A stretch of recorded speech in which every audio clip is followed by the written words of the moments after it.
It's 5 a.m. in the morning as George Malaya sets off to go fishing for his daily catch. For 27 years, he's been fishing the reefs just off Honiara, capital of the Solomon Islands. But like fishermen around the Pacific, George has noticed the catches are no longer what they used to be. Before we catch fish here, but now fish is a bit less to come in here, and it's not like before. Plenty times we see fish coming up, but now no more, so we have to go far out. And it's further out to sea that the cause for the declining catches can be found. These days, a huge fleet of foreign industrial fishing vessels plies the Pacific, catching tuna to feed insatiable markets in Asia, Europe and the US.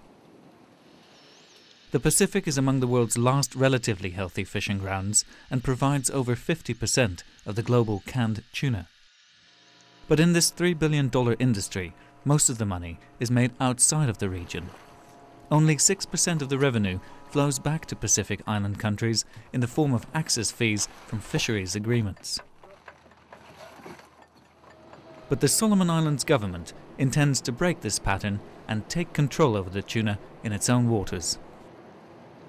To me, I think the future of Solomon Islands as well as the Pacific region lies in its oceans and the resources in there. So through the tuna resources, I think Pacific Island nations command respect. They also control this resource. The government-owned fishing enterprise Soltai provides the country with tuna and much-needed employment. Its vessels mostly catch their fish by pole and line, a more selective and therefore more environmentally friendly fishing method. The country is investing to expand this fleet and increase the domestic capacity for onshore tuna processing. At the same time, the plans call to restrict the number of licenses for foreign vessels to fish in the country's territorial waters.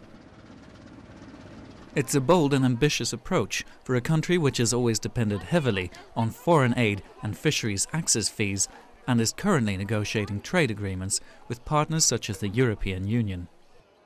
I think this new policy to more and more and then completely do our own thing as our industry comes will be making us more independent of the aid that we're getting now. Yeah? I think we will be putting us towards to a point where we achieve self-determination. But for the time being, Honiara's port is still full of foreign fishing vessels that transship their catches, taking the tuna and the profits elsewhere. The combined harvest of both licensed and illegal vessels operating in the Pacific have caused a sharp decline in certain tuna stocks. In order to prevent a looming catastrophe, drastic and concerted measures are required, according to environmental organization Greenpeace. If tuna is to run out in the Pacific, it will have a major impact on economies, the environment, and food security. This is why it is very important for Pacific Island country leaders to work together in solidarity to decrease fishing and to negotiate fair fisheries agreements with their foreign fishing partners. While George Malaya motors his small catch back to shore, others have given up fishing and are buying fish discards off the vessels in port.